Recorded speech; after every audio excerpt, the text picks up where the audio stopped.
Então vamos lá, meus caros, boa tarde a todos. Dando continuidade ao nosso curso de Direito Eleitoral, estávamos nas causas de perda e suspensão dos direitos políticos. Vamos tratar agora de improbidade administrativa. A improbidade importará a suspensão dos direitos políticos, a perda da função pública, pode importar, né? A suspensão dos direitos políticos, perda da função pública, indisponibilidade dos bens e dever de ressarcimento ao erário, né? As espécies de improbidade administrativa são... Só arrumar aqui rapidão.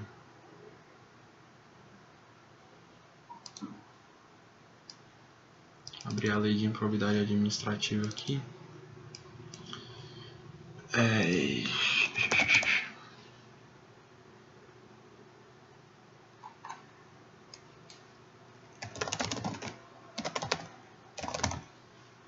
É a 8429. As espécies são o enriquecimento ilícito, a lesão ao patrimônio público e a ofensa a princípios da administração pública, respectivamente artigos 9, 10 e 11. No artigo 12, estão estabelecidas as sanções, né, dentre as quais a possibilidade de suspensão dos direitos políticos por até 10 anos. No artigo 20, está consignado que a perda da função pública e a suspensão dos direitos políticos só se perfazem, só se aperfeiçoam com o trânsito em julgado da sentença condenatória.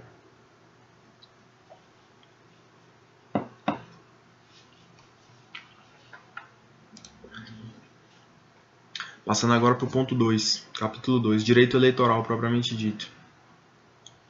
Conceito e fundamento do direito eleitoral. Direito eleitoral é o ramo do direito público que trata dos institutos e normas relativos ao sufrágio, com vistas à concretização da soberania popular, validação da ocupação de cargos políticos e legitimação do exercício do poder estatal. Trata então dos correlatos às eleições, né, conferindo concretude à soberania popular, validando a ocupação dos cargos públicos e legitimando o exercício do poder estatal, tudo isso por meio das normas estabelecidas pelo próprio povo enquanto soberano, né? Quer dizer, as normas de direito eleitoral emanadas do poder legislativo, que é composto pelos representantes do povo.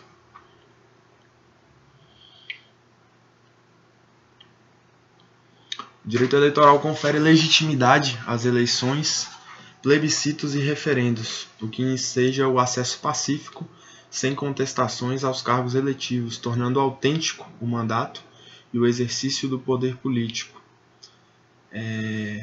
Portanto, olha, se o poder foi conquistado por meio de normas previamente estabelecidas que se aplicavam a todos, isso proporciona um acesso pacífico e livre de contestações ao exercício do poder, né? Um dos motivos, vamos dizer, dos pretextos para uma insurgência, para uma revolução, poderia ser, olha, esse cara assumiu o poder de forma ilegítima, né? Esse governo aí, ele chegou ao poder de uma forma espúria, né? E como o direito eleitoral ele normatiza todas essas etapas de acesso ao poder que são previamente conhecidas e que em tese estão abertas a todos, né? Isso possibilita a pacificação. O cara fala, o seu mandato é legítimo. Ele não, tinha um regramento aqui, tinha um procedimento previamente estabelecido, com possibilidade de abertura a todos. Um regramento que foi estabelecido pelo Poder Legislativo, que é o órgão de representação do povo, portanto foi estabelecido pelo próprio povo, e portanto esse mandato aqui é legítimo, né? Bens jurídicos políticos resguardados pelo direito eleitoral. A democracia, que é o poder, exercício do poder pelo povo. Demo, povo, kratos, poder. Então, democratos, poder do povo, poder exercido pelo povo, poder popular, né? Exercício popular do poder. O outro bem jurídico político resguardado é a legitimidade de acesso e exercício do poder. O outro bem a representatividade do eleito, quer dizer, o cara que está ali é o cara que foi escolhido pelo povo, que portanto espelha em alguma medida a vontade do povo. E o outro bem seria a igualdade de oportunidades, né? Igualdade de acesso, em tese, aos cargos. Né? 2.2 Microsistema eleitoral. Desculpe. O sistema é algo que tem uma ordem e uma estabilidade interna. Né? Um sistema é algo que tem uma racionalidade. Né? Um microsistema é algo dentro do sistema jurídico. É um disciplinamento setorial dentro do ordenamento jurídico. Né? É um sistema dentro do sistema.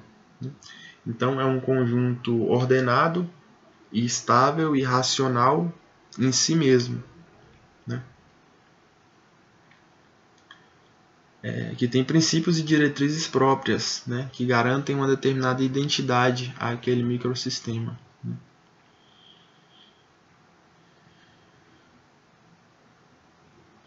O microsistema ele vai se reportar ao sistema geral, ele vai se valer do sistema geral nas hipóteses de omissão do próprio microsistema. Né? Como o microsistema ele regra uma matéria específica, então é racional e é coerente que ele tenha princípios e regras específicas, né, para o melhor regramento daquela determinada matéria.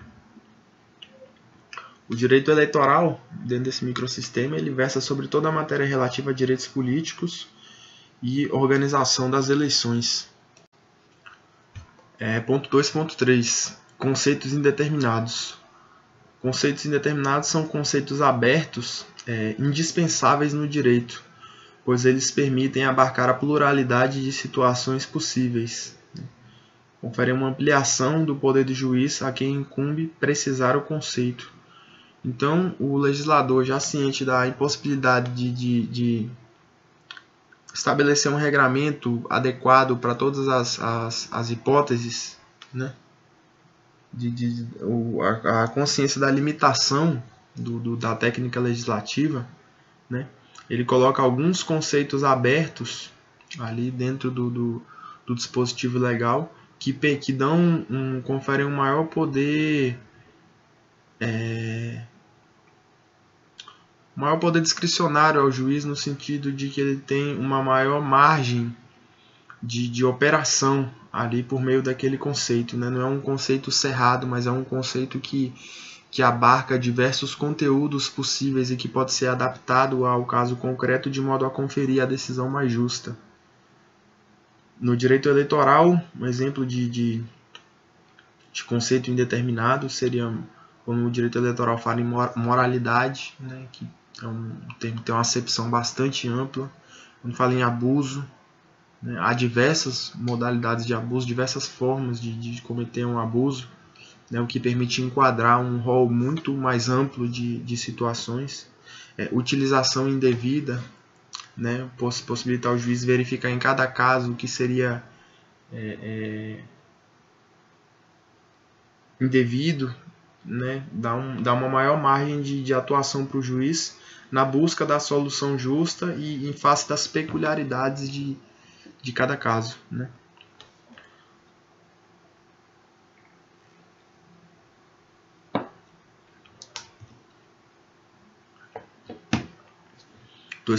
Fontes de direito eleitoral. Fonte material. Fonte material seriam os elementos substanciais que repercutem na formação do direito.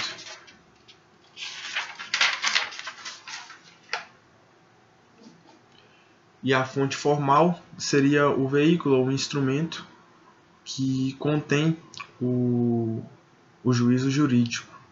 Né? As fontes formais elas se desdobram em não estatais e estatais. Né? A fonte não estatal seria, por exemplo, um estatuto de um partido político, um acordo entre candidatos ou entre partidos a respeito das normas de um debate na televisão. Né? E a fonte formal estatal seria a Constituição, em primeiro lugar, o Código Eleitoral, a Lei de Inelegibilidades, a Lei de Organização dos Partidos Políticos, a Lei das Eleições, resoluções do TSE, as consultas a tribunais, porque como nós vamos ver, a Justiça Eleitoral também tem a função consultiva, e as decisões judiciais como uma fonte interpretativa do direito, né? As normas de direito eleitoral, elas são normas de caráter cogente, quer dizer, elas não são normas passíveis de serem afastadas pela vontade das partes, elas são normas que se impõem por serem de interesse público, né? Há um interesse público em que seja obedecido esse determinado regramento no que toca às eleições. E, portanto, não é passível de celebração de normas de descumprimento de normas de descumprimento ou cumprimento de normas de direito eleitoral não é passível de submissão a um TAC, que é um termo de ajustamento de conduta, né? Que é uma espécie de uma transação celebrada entre o legitimado para celebrar o TAC e uma determinada entidade, né?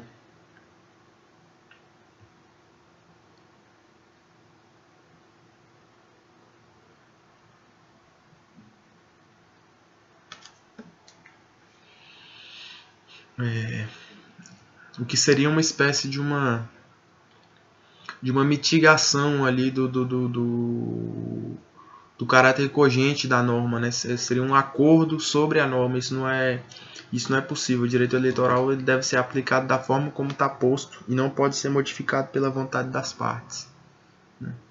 Por uma questão de segurança jurídica, de interesse público no cumprimento daquelas normas, né?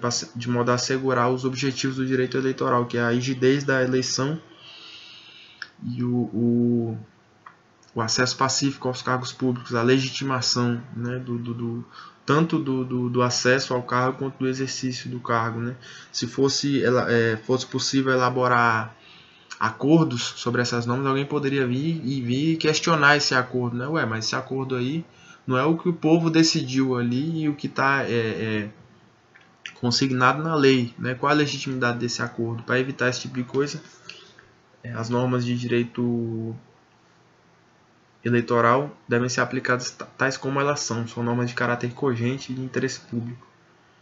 2.5 Hermenêutica eleitoral, ciência das possibilidades e condições da interpretação.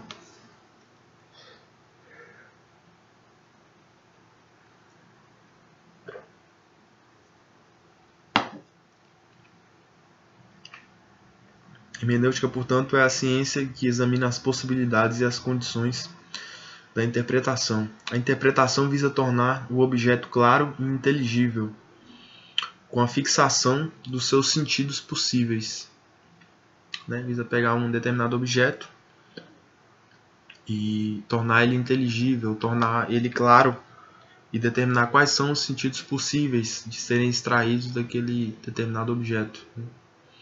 Os cânones clássicos, os cânones hermenêuticos clássicos, né? Os métodos clássicos. O método histórico, que ele investiga a gênese histórica, né, da norma, as condições que aquela norma foi editada, o momento histórico, social no qual aquela norma foi editada. O método gramatical, que se vale das regras de interpretação de texto gramatical, quer dizer, olha, se tem essa preposição aqui, dessa forma, isso está se referindo a isso, ou se o verbo está no feminino, então é porque ele está se referindo a essa palavra feminina aqui que está antes, ou se está no plural, está se referindo a esse outro elemento aqui que está no plural, e não ao imediatamente anterior, e etc. Né?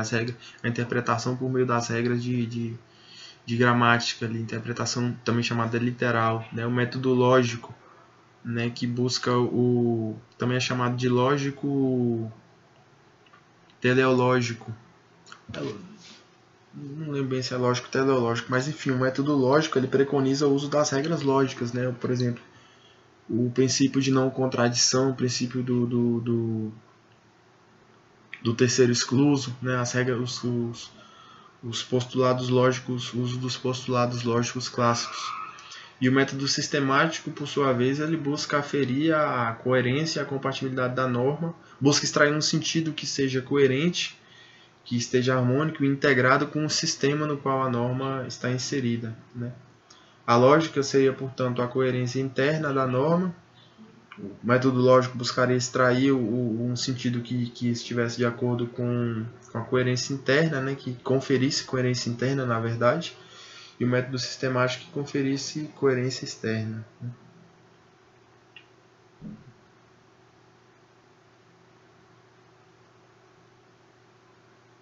E no campo aqui da hermenêutica, o direito eleitoral ele não tem nenhuma nota distintiva quanto aos demais ramos jurídicos, né? Vão ser usados os métodos de hermenêutica jurídica aplicáveis aos demais ramos, né?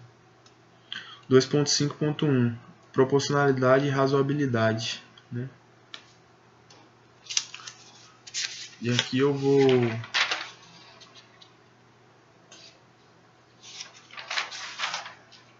passar bem por cima, porque isso aqui nós já tratamos no curso de Direito Constitucional, né? Mas aí o Alexis, ele preconiza que para a aplicação do princípio da proporcionalidade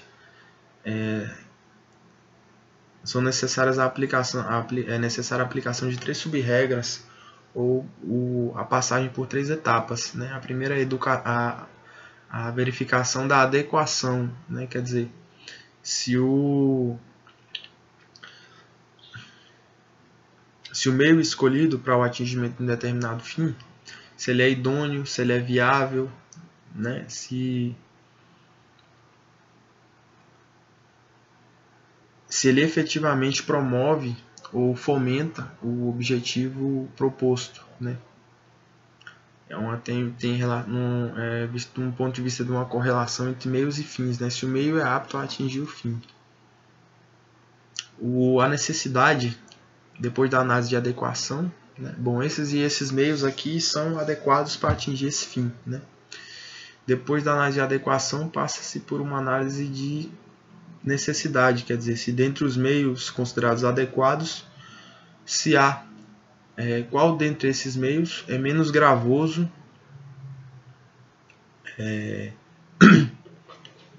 oferece um menor grau de restrição a direitos fundamentais, né?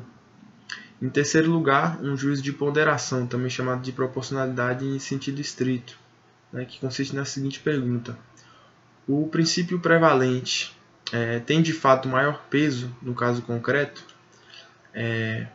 Vale a pena a mitigação desse outro princípio ou desse outro direito para a prevalência do objetivo que a gente está almejando? É um sacrifício razoável, né?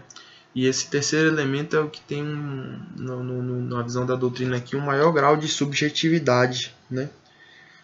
Os primeiros dois, eles são mais ou menos objetivos, né? Aferir se o meio é adequado à realização de um fim e qual desses meios vai impor a menor restrição de direitos, né? E o terceiro já é tem um grau maior de subjetividade, né? Que não tem solução definitiva, né? Tem esse grau de subjetividade aí e que vai ter que ser superado por meio da justificativa racional, né? O controle dessa subjetividade vai se dar por meio da apreciação, da justificação do magistrado para o entendimento dele, né? De por que prevalecer um determinado princípio em detrimento do outro, né?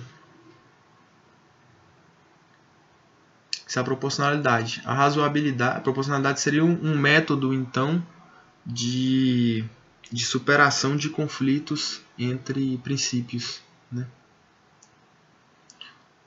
A razoabilidade, por sua vez, ela estaria ligada à vedação ao absurdo e à vedação ao arbitrário, né? Seria uma baliza de controle dos atos estatais, né? Nos Estados Unidos, a razoabilidade é entendida como um sinônimo do direito do substantive due process of law, quer dizer, do devido processo legal substancial, que é um sinônimo de equidade e de justiça na condução dos procedimentos pelo Estado, né? No Brasil, a razoabilidade é tratada mais ou menos como um sinônimo da proporcionalidade. Não tem muito uma distinção, não tem um marco que a gente possa mencionar aqui que vai distinguir bem na prática, né, da jurisprudência no Brasil. É usado assim, com base na proporcionalidade e na razoabilidade, né, tratando mais ou menos como sinônimos, né. É mais ou menos como um recurso teórico, né, que é um apelo ao bom senso, né. É mais ou menos isso, é algo menos técnico, né.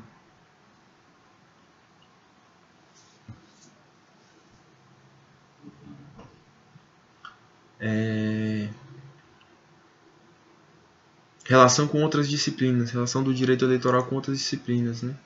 O direito eleitoral ele sofre um influxo bastante considerável da ciência política, né, e de diversos outros ramos jurídicos, principalmente do direito constitucional, né. Que em certa medida o direito eleitoral está inserido dentro do direito constitucional, uma espécie de sub-ramo, né, do direito constitucional.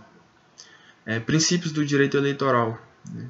3.1 sobre princípios. Então, primeiro ele vai tratar sobre os princípios em abstrato, né, o que são princípios, e depois vai passar para os princípios de direito eleitoral propriamente ditos.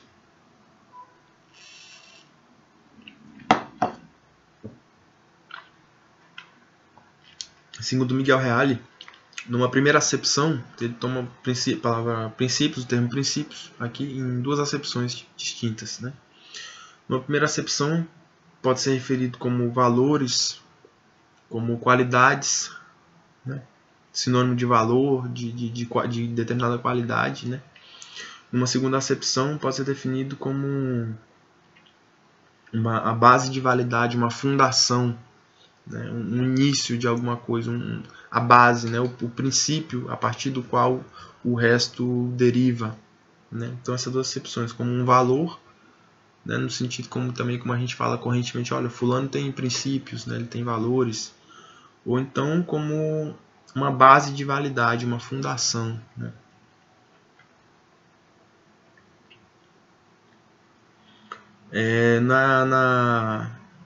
Aqui na lição de Alexis, os princípios seriam normas que ordenam a realização de algo na maior medida possível. São mandados de otimização.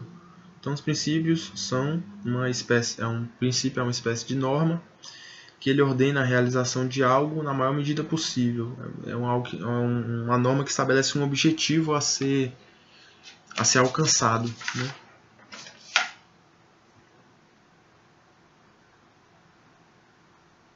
Os princípios eles teriam, portanto, a função de definição dos contornos dos institutos jurídicos e seriam uma diretriz hermenêutica, quer dizer, uma diretriz de interpretação das normas para a obtenção de uma decisão justa, né? Então, ao aplicar uma regra jurídica, né, ao aplicar uma lei, teria que haver sempre um diálogo com o princípio, quer dizer, uma determinada regra não pode ser aplicada de forma dissociada do princípio. A interpretação da regra tem que ser feita à luz do princípio, né? Tanto do princípio daquele sub-ramo jurídico, como sobretudo dos princípios constitucionais, né? que exercem influência em todos os ramos, né, do ordenamento jurídico. 3.2 Princípios fundamentais de direito eleitoral. Democracia. Aí ele começa um pequeno relato histórico, né, sobre o conceito de democracia, né? Começa pela etimologia, a etimologia grega, né? A palavra demo em grego quer dizer povo e kratos em grego quer dizer poder, democratos, né? Poder do povo, poder exercido pelo povo, né? E a democracia está prevista no artigo 21 como direito no artigo 21 da Declaração Universal dos Direitos do Homem e no artigo 25 do Pacto Internacional sobre Direitos Civis e Políticos. Está previsto como um direito humano, né, nessas duas convenções internacionais.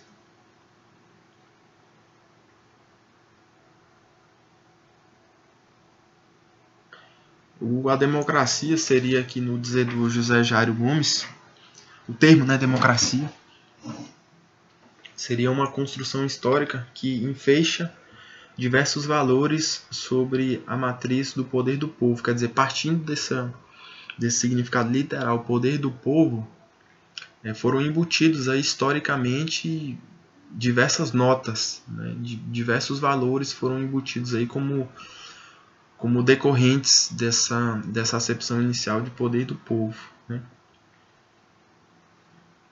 E aqui algumas notas, né? Que a democracia, ela pressupõe um nível razoável de amadurecimento e independência do povo, né? De modo a que o povo possa emanar decisões com liberdade e consciência. Então, se o poder é do povo, para que ele possa ser exercido de maneira proveitosa para o próprio povo, é necessário que as decisões desse povo, que esse povo seja independente, que seja um povo maduro, para que ele possa tomar as decisões com liberdade e consciência, né? Pressupõe também um certo grau de desenvolvimento econômico que permita ao povo não apenas lutar pela sobrevivência, mas se instruir, né? Então, se o povo, vamos supor, aqui no Brasil, né? O camarada trabalha no regime CLT, então vamos supor que ele trabalha aí 8 horas por dia, entra no trabalho às 8, sai às 6. Vamos supor que ele gaste aí 2 horas de ônibus para ir, 2 horas para voltar. Então ele sai de casa às 6 da manhã, ou então acorda às 5 para tomar café, arrumar alguma coisa, sai às 6. Para voltar para casa a mesma coisa, sai trabalhar às 6, chega às 8. O cara chega em casa às 8 da noite. Vai jantar, vai tomar banho, tem que acordar às 5 horas da manhã no outro dia. Vamos supor que a pessoa queira dormir aí pelo menos umas 7 horas por noite, né? Então ela vai dormir 10 horas da noite. O cara não tem tempo para nada, né? Ele não vai ter tempo de se instruir, de ficar especulando filosoficamente o que é melhor para o conjunto da sociedade. Às vezes não tem tempo de pensar nem o que é melhor para ele. Ele só tem na cabeça dele só tem aquele pensamento de suprir a necessidade imediata, né? Trabalhar, ganhar dinheiro, pagar as contas, se alimentar e ponto, né? Então, o sujeito nesse estágio de mera necessidade de suprir as necessidades básicas, ele não teria tempo para se instruir e, por conseguinte, ele não estaria habilitado a proferir uma decisão sobre os destinos da sociedade, né? É algo que pressupõe um grau de instrução, né? Um certo grau de erudição, né? De conhecimento mesmo, de preparo intelectual propriamente dito, né?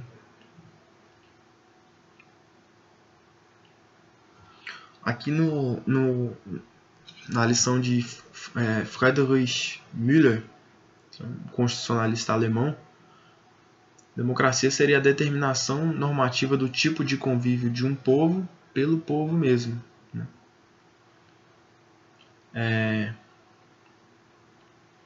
Seria o tratamento dentro do sistema de Estado definido aqui como sistema de poder, violência organizado, né? Seria o sistema de poder organizado, e o poder implica necessariamente a possibilidade do uso da violência, né? O Estado vamos dizer, tem um monopólio da violência, um monopólio organizado da violência, o uso da violência para a obtenção de um determinado fim, o uso da violência como necessário, como possibilidade, né? Como última ratio para o Estado vai exercer o poder, certo? E por bem ou por mal, né? O mal seria essa violência, né? Por meio da violência. Por exemplo, você tem o dever o Estado vai impor a você um imposto, né? Você tem que pagar uma determinada quantia para manter o Estado. Se você não pagar essa determinada quantia, quer dizer, se não for por bem, ele vai pode expropriar seu patrimônio, né? Pode tomar seu carro, pode tomar sua casa, tomar o valor que você tem no banco, né? Então é a violência do Estado, né? Ele tem esse poder, né, de fazer isso. e isso é legítimo enquanto exercido pelo Estado, né? E aí tem margem para um milhão de controvérsias, né? O Lincoln, o presidente americano Abraham Lincoln, definia a democracia como o governo do povo, pelo povo e para o povo, né? Government of the people, by the people, for the people. Portanto, a liberdade e a igualdade estão pressupostas a isso. Você tem autogoverno, você tem que ter liberdade para se autogovernar, porque se tem outra pessoa exercendo uma coação sobre você, então não é autogoverno, há uma interferência de um terceiro. Então esse terceiro aí é que está governando, né? E uma igualdade também pressuposta, que bom, se tem um cara numa posição de poder maior do que a sua, então ele está exercendo um grau de interferência que está tolhendo essa liberdade em alguma medida, né? Pressupõe o acesso livre às informações e ao debate público, quer dizer, o cara tem que ter todas as informações ali para poder trabalhar e decidir o que é melhor, né? E essas ideias têm que ser postas para que as pessoas possam discuti-las, né? E de modo a que a ideia seja, de modo a que seja estabelecido um consenso, né? Ou uma vitória ali dentro do debate da argumentação mais racional, né? Pressupõe também um sistema eleitoral confiável, né? De modo que aquele candidato que foi escolhido pelo povo de fato seja o cara que está lá, né? E não, no caso de uma fraude eleitoral, o cara que não foi escolhido está lá exercendo o poder, né? E isso pressupõe um espírito de honestidade e cooperação, né? Uma busca de um bem comum, né? Então, vocês podem ver que a democracia não é algo simples, né? Ela exige uma série de pressupostos que não são cumulativos, né? Que não são simples de serem atingidos. Bom, na próxima aula nós continuamos ainda dentro do tema democracia. Obrigado pela atenção, boa tarde a todos.